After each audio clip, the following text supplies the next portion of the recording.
Saudara, tidak hanya proses izin yang dilakukan secara online, peran digital juga sudah merambah ke sektor pertanian.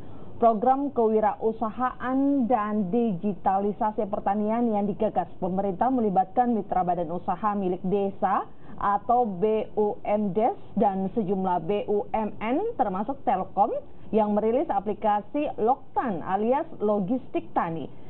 Digitalisasi pertanian diharapkan mampu meningkatkan posisi para petani, tepatnya dari yang hanya sebagai penggarap lahan tidak memiliki akses pasar.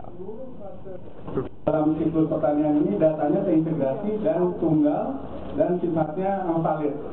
Sehingga apapun program yang dari pemerintah, apakah itu subsidi pupuk, subsidi pasokan ya, sarana produksi tani itu jadinya tepat sasaran.